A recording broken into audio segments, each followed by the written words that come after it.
శ్రీవల్లి శాప విమోచనం చేసినప్పుడు తన మెళ్ళో తాళి కట్టి అప్పుడు తనని మృత్యువు నుంచి కాపాడావు. ఆ తర్వాత దినేష్ కొడుకుని ఎవరో కిడ్నాప్ చేస్తే నువ్వే తనని తిరిగి ఇంటికి క్షేమంగా తీసుకొచ్చావు. ఇప్పుడు మళ్ళీ శ్రీవల్లిని కాపాడి మా సంతోషానికి కారణమయ్యావు. ఒక రకంగా మా ఇంట్లో సమస్యలు తీర్చడానికి అల్లుడి రూపంలో ఆ దేవుడే నిన్ను మా ఇంటికి పంపించాడయ్యా. లేదత్తయ్యా, నేను ఏ జన్మలో చేసుకున్న పుణ్యం వల్లే మీలాంటి మంచి మనుషుల మధ్యకి నన్ను అల్లుడిగా పంపాడు. ఇది ఇల్లు కాదు మావయ్య, దేవాలయం. మీరు అత్తయ్యే నాకు దేవుళ్ళు. అయినా నువ్వు ఒక్కడివే ఆ కిడ్నాపర్స్ దగ్గరికి ఎందుకు వెళ్ళావు? అది డేంజర్ కదా. మాకు చెప్తే మేము కూడా వచ్చిండేవాళ్ళం కదా. ఆ క్షణంలో నాకు శ్రీవల్లిని కాపాడాలన్న ఆలోచన తప్ప నా మనసుకి ఇంకేం తోచలేదు. అందుకే ధైర్యంగా వాళ్ళతో తలపడి తన్ని కాపాడుకున్నాను. ఇంకెప్పుడు అలా ఒంటరిగా రిస్క్ చేయకు బాబు. నీకైనా శ్రీవల్లికైనా ఏదైనా జరిగితే మేం భరించలేం. అలాగే మావయ్య, మీ మాటే నాకు వేదం. మీరు చెప్పినట్టే చేస్తాను. అమ్మ శ్రీవల్లి, ఆడదానికన్నిటికంటే గొప్ప అదృష్టం ఏమిటో తెలుసా? ఆస్తి ఐశ్వర్యం ఉండడం కాదు, ప్రతి క్షణం భార్య కోసం ఆలోచిస్తూ ఆ భార్యని కంటికి రెప్పలా చూసుకుని భర్త దొరకడం. ఆ అదృష్టం నీకు దక్కింది. అందుకే త్రిదేవ్ లాంటి మంచి మనిషి నీకు భర్తగా దొరికాడు. అత్తయ్య, భర్త సాధించే ప్రతి విజయం వెనక భార్య ఉంటుంది. భార్య ఉత్తమురాలైతేనే ఆ భర్తకి గౌరవ మర్యాదలు దక్కుతాయి. కాబట్టి శ్రీవల్లి భార్య కావడమే నా అదృష్టం. నువ్వు మౌనంగా ఉన్నావేంటమ్మా? మాట్లాడు.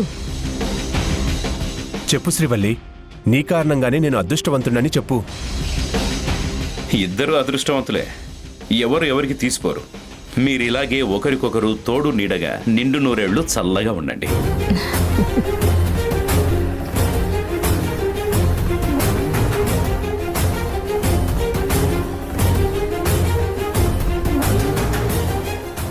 శ్రీవల్లి, ఏంటి?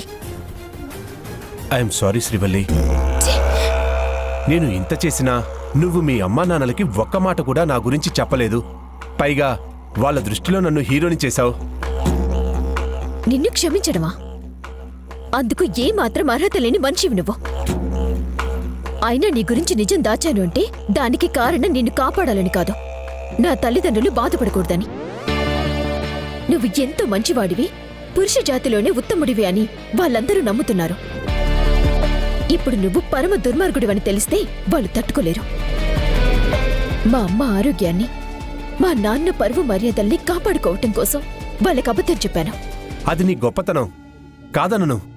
కానీ నేను చేసిన తప్పేంటో నాకు తెలిసొచ్చింది. జరిగిందంతా ఒక పీడకలనుకొని మర్చిపోదాం. ఇక నుంచి నేను మంచిగా ఉంటాను, నన్ను నమ్ము.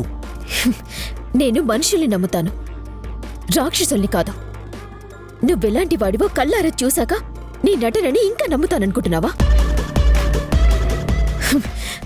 నేనే మా అమ్మ నాన్నలా కాదు నువ్వు చెప్పేది నమ్మటానికి. నేను నీకు ఒకే ఒక ఆప్షన్ ఇస్తున్నాను. నీకు ఏమాత్రం కొంచెమైనా సిగ్గనేది ఉంటే మర్యాదగా ఇంట్లో నుంచి వెళ్ళిపో. సడన్ గా నేను వెళ్ళిపోతే అత్తయ్య మావయ్య వాళ్ళకి డౌట్ వస్తుంది కదా, వాళ్ళకేం చెప్తావు?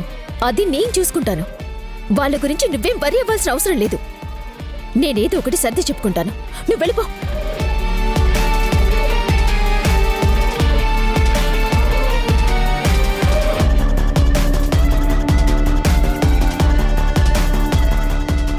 సారీ, నేను వెళ్ళను.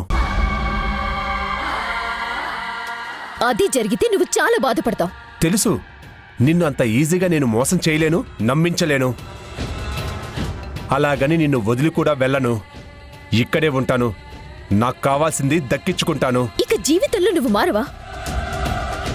ఇలాగే నమ్మిస్తూ మోసాలు చేస్తూ బతికిస్తావా? శ్రీవల్లి, పురాణాల్లో కిరాతకుడైన బోయవాడు వాల్మీకిగా మారాడని ఉంది. కానీ ఈ రోజుల్లో ఎవ్వడూ మారడు. చెడ్డవాడు చెడ్డవాడిగానే ఉంటాడు. సంతోషంగా బతకాలంటే స్వార్థం, మోసం రెండూ అవసరమే.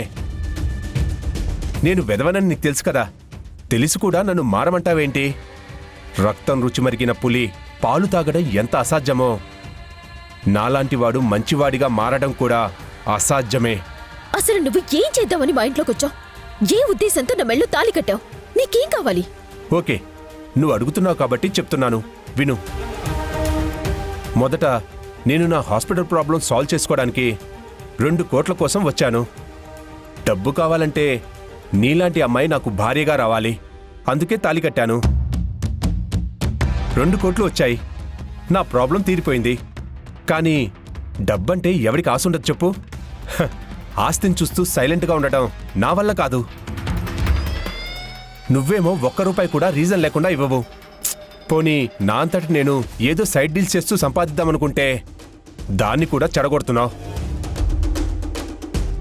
అవన్నీ నాకు చాలా చిరాకుని తెప్పించాయి, అందుకే నిన్ను కిడ్నాప్ చేశాను. హ, అది ఫెయిల్ అయింది.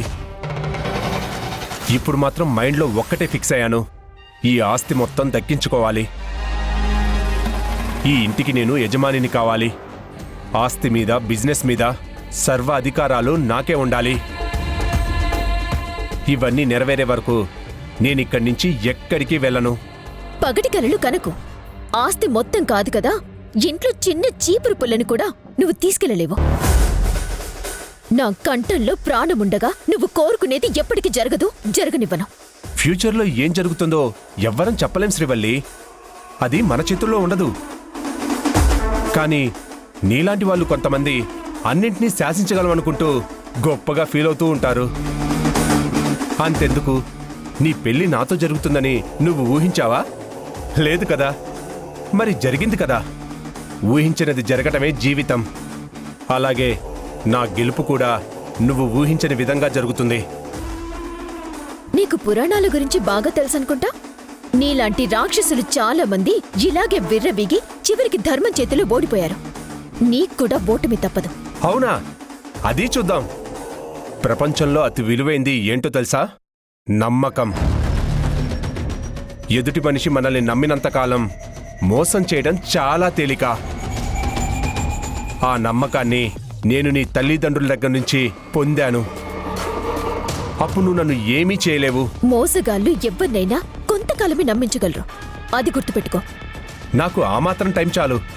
ఈ క్షణం నుంచి చూస్తూ ఉండు, అత్తయ్య మావయ్యని ఎంత గ్రిప్లో పెట్టుకుంటానో.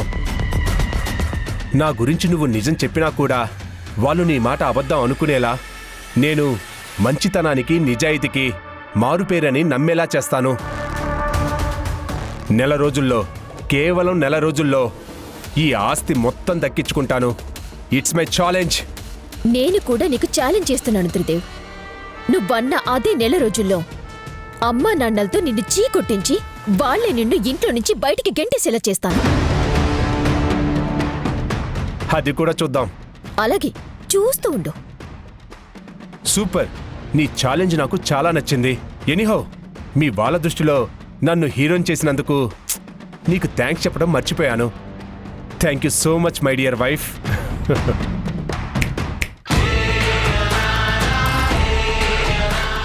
నెల రోజుల తర్వాత మా అమ్మా నాన్న నిన్ను బయటికి గెంటేసేటప్పుడు ఇలాగే థ్యాంక్స్ చెప్పటానికి రెడీగా ఉండు, మై డియర్ ఎనిమీ.